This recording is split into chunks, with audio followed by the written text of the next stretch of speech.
తాకట్లో ఉన్న బంగారాన్ని విడిపించి ఆ రోజున మార్కెట్ ధర కట్టి మిగిలిన డబ్బును మీకు అందిస్తుంది కొమ్మూరి గోల్డ్. అమ్మ సత్యసాయి బాబా వారికి మీరు మీ పాట చాలా ఇష్టం.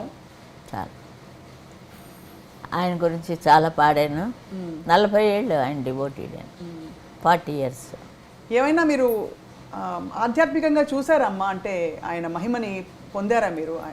ఆయన ఆశీర్వచనాన్ని మీకు తెలిసిందా? అంటే వారి గొప్పతనం భక్తులు ఇంతమంది చెప్తారు. ఈ ఇంటికి 3 సార్లు వచ్చారండి. ఈ ఇంటికి వచ్చారు, కొడుక్కి పేరు పెట్టారు, ఒడుగు చేశారు. బాపనాళ్ళం కదా, ఒడుగు చేశారు, పెళ్ళి చేశారు, పిల్లలకి పేర్లు పెట్టారు, అన్నీ చేశారు. ఆయన వెళ్ళిపోయారు. ఇంకా ఇది గాలి మాకు వెళ్తూనే ఉంది, మర్చిపోలేము కదా. దైవం మానవ రూపంలో అవతరించే ఈ లోకంలో పాడాను. రాజా గారిది. అవును, చాలా పాపులర్ అయింది. ఆయన లేడు ఆ రోజు. సుశీల్ గారు పాడిస్తారులేండి అన్నారు, రాలే.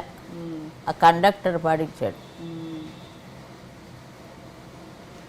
ఏమిటో నాకే తెలియదు, అంత పాపులర్ అయిపోయింది. చాలా పాపులర్ కదా.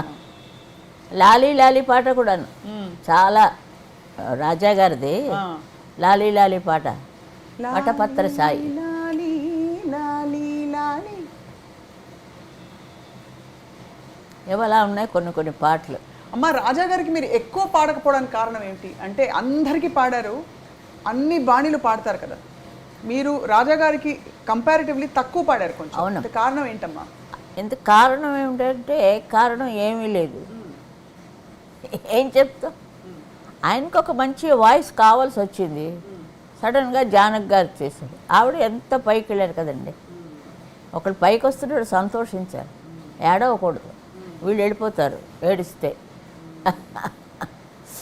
పోనీలేదు, ఆయనకి అన్ని వేళలా అలా పాడుతూనే ఉండేది ఆవిడ. నన్ను రమ్మంటే నేను కొన్ని టైంలోనే వెళ్ళగలను, క్యాన్సిల్ కూడా చేసేస్తాను. విశ్వనాథం గారి పాట ఉంటే, తమిళనాడులో ఉన్నాను కాబట్టి ఇది ఎక్కువ ప్రామినెన్స్ చేయాలని మా ఆయన అంటుండేవారు. ఎవరిది ఉండినా లేకపోయినా ముందు ఆయన వస్తే ఆయనకి ఇచ్చేయను. అలాగే చాలా దెబ్బతిన్నాను. మలయాళం వాళ్ళు ఏదో ఇంకోళ్ళు ఎవరినో వెతుక్కున్నారు, కన్నడ వాళ్ళు వెతుక్కున్నారు. దానించే చాలా అంటే అద్భుతమైన ఈ ప్రయాణంలో అమ్మ, ఇది చాలా కష్టమైన ప్రశ్న. కానీ మీరు భలే పాడాను అనుకునే 2 పాటలు ఊరికే చెప్పండి అమ్మా. భలే పాడాను నేను అని అనుకునే అన్ని పాటల్లో నేను ఒక్కటే మహాదేవన్ గారిది మన్నవన్ వందానడి క్లాసికల్ పాట. ఎప్పుడు భలే పాడానని నేను అనుకోనండి, అదే వచ్చిన వీక్నెస్ నాకు. నేను పెరిగిపోను అంతే. వాళ్ళకి ఇచ్చారని ఏడవను, నువ్వు పాడాలని అంటే సరే అంటాను. అలాంటప్పుడు ఇది వచ్చి పాప శివాజీ గణేషన్ గారు కూర్చున్నారు. లోపలికి వెళ్ళి, అయ్యా ఆయన వెళ్ళిచేయండి సార్, నేను పాడలేను. ఆయన అది ఎంత పాపులర్ అయింది. మన్నవన్ తెలుగులో కూడా ఏదో తీసినట్టున్నారు, మన్నవన్ వందానడి డబ్బింగ్. ఎప్పుడు అలా ఆ ఉద్దేశమే రాలేదండి. వస్తే నన్ను చూస్తేనే తెలిసిపోతుంది, నాది చూడగానే ఒక భాష వినాలంటే సుశీల గారి నోట వినాలి అని అందరూ అనుకుంటారు. ఏ భాష అయినా సరే, ముఖ్యంగా తెలుగు భాష ఆ స్పష్టత ఎక్కడ ఏది కూడా ఒక్క సిలబుల్ కూడా మిస్ అవ్వకుండా, ఒక్క అక్షరం కూడా. ఎలా అమ్మా, ఎవరు నేర్పించారు మీకు? అదే చాలా లక్కీ. చదువు రాని దానికి ప్రొనౌన్సియేషన్ ఎలా వచ్చిందో నాకే తెలియదు. ఒక్కొక్క అక్షరం అంటే అంత శ్రద్ధగా నేర్చుకున్నాను. అది పాట, వాళ్ళు చెప్పిన పాట మనం శ్రద్ధగా రాసుకొని రాత్రి పగల దాని మీదే ఉండేదాన్ని. చిన్న టేప్ రికార్డు ఉండేది, ఆ టేప్ రికార్డులో రికార్డ్ చేశాను. ఏ తిన్నా సరే, పడుకున్నా సరే, పక్కనది ఉండాలి, అలా వెళ్ళిపోతూ ఉండాలి నాకు. అంచేతే ప్రొనౌన్సియేషన్ మాత్రం ఇప్పుడు ఏమైందంటే, మీరు తమిళ్ నేర్చుకోవాలంటే సుశీల గారి పాట విని నేర్చుకోండి. అయ్యో నేను ఎక్కడో ఆ విజయనగరం నుంచి వచ్చిన పిల్లనండి నేనేం లేదమ్మా ఇంక మీరు పాడితే అంత స్పష్టత ఉంటుంది. పాట వరకు ఇప్పుడు సంస్కృత్ కూడా, సంస్కృత్ చాలా కష్టం. అంటే పాట ద్వారానే నేర్చుకున్నారా, ప్రత్యేకంగా నేర్చుకున్నారా? ప్రత్యేకంగా వాళ్ళు వచ్చి చెప్పేవారు. సంస్కృత్ పాట అంటే రిహార్సల్ నాకు రామకృష్ణ మఠం నుంచి వచ్చి వాళ్ళు లలితా సహస్రనామం తీయాలి అంటే వినడానికి బాగానే ఉంటుంది, అది ఖర్చు నేర్చుకునేటప్పుడు ఉంది నా బాధ. ప్రొనౌన్సియేషన్ కరెక్ట్గా, మళ్ళీ పాట, అలాగే అన్నీ కష్టపడి కష్టపడకపోతే ఏది రాదు కదండి. మీరు పీక్లో ఉన్నప్పుడు రోజుకి ఎన్ని పాటలు పాడారమ్మా? ఎక్కువ పాడిన పాటలు? 4 పాటలే పాడేదాన్ని.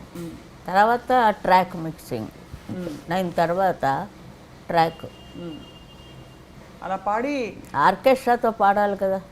ఇలా వర్షం వచ్చింది అనుకోండి, కట్టు అక్కడ మౌంట్ రోడ్ అని రావతి అని ఒకటి ఉండేది, అక్కడే లతా గారు కూడా నిద్రపోరా తమ్ముడా పాడు, అక్కడ చాలా పాడాను.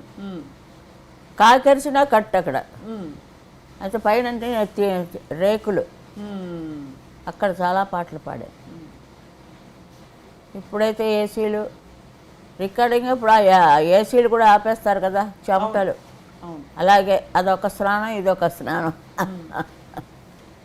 కర్ణ అప్పుడు ఇక్కడే పాడాను, శారదా స్టూడియోలో అన్ని పాటలు.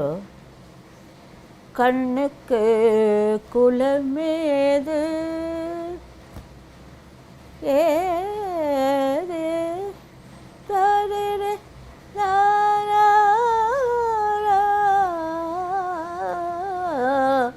కన్నుకు గాలికి కులమేదు ఏది, అవన్నీ ఎంతలా పోసేవారు విశ్వనాథం గారు.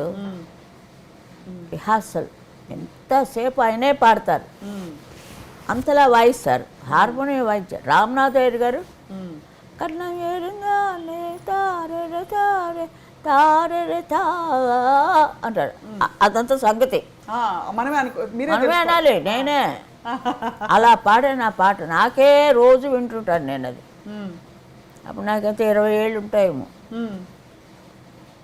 ఎంత పాట అబ్బా, ఊపిరి సలపకుండా సంగతులు అబ్బా. అన్ని నోట్స్ రాసుకోవచ్చు అమ్మా, నోట్స్ రాసుకోవచ్చు. అలాంటిది ఆ సంగీతం తెలియడం నుంచి మనకి ఆ సంగీతం లోపల ఉంది మనకి, అంచేత మిస్ అవ్వదు.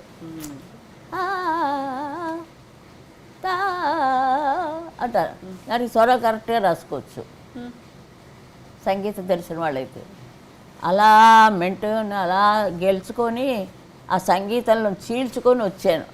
అది నిజం చెప్పాలంటే వాళ్ళు వచ్చిన టెస్టులన్నీ జయించుకొని. రామనాథయ్య గారు మాట మాటికి సంగతే. ఆవిడకి జిక్కీ గారే ఎక్కువ, ఆవిడ అంటే పలుకుతారు సంగతులు జిక్కీ గారికి. నిజంగా ఆవిడ నిజంగా కారణ జరుపురాలు ఆవిడ. మీకు ఇష్టమమ్మా ఆవిడ గొంతుకే అండి, మెటాలిక్ చాలా బాగుంటుంది. మెద్ర పాడుతుంటే తన గొంతుకే వినపడేది, అంటే అంత షార్ప్ గొంతుగా నిజంగా చాలా బాగా పాడేది. ఒక్కొక్క దాంట్లో పండిపోయారమ్మా. లీల గారంటే ఆవిడ గురించి చెప్పడానికి ఎవరూ లేరు. ఒక్క పాత గాయని నేను ఒక్కతనే ఉన్నాను ఇప్పుడు, నేను వేలాడుతున్నాను. అయ్యో అమ్మా, మరి చెప్పలేడు, మనకి వెనకాతలే ఉంటాడు ఆయన, ఎప్పుడు తీసుకెళ్దామా అని. దానికి రెడీగా ఉండాలి. వద్దునైనా ఉంటామయ్యా అనేది పిశాచతోట. అయ్యో, ఇప్పుడు ఇటీవల కూడా మీరు పాడారు కదమ్మా పాట. 70,000 పాటలు పాడాను. 70,000 పాటలు? అవును, ఇప్పుడే లెక్క తెలిసింది. అక్కడ బెంగళూరులో ఉన్నాడు అతను. అతని నుంచే అన్ని వాళ్ళకి పంపించింది ఇంకా 20,000 పంపిస్తే అందులో ఏరి గిన్నీస్ వరల్డ్ 17,000 అని వేశాడు. ఆ లెక్క తప్పు.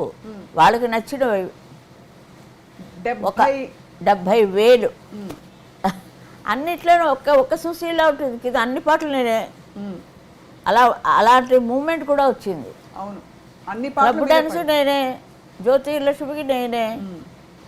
అది ఎంతమందికి వస్తుంది చెప్పండి. ఇది కొన్ని తరాలు అలా, ఈ యుగానికి ఇది ఒక్కరితే.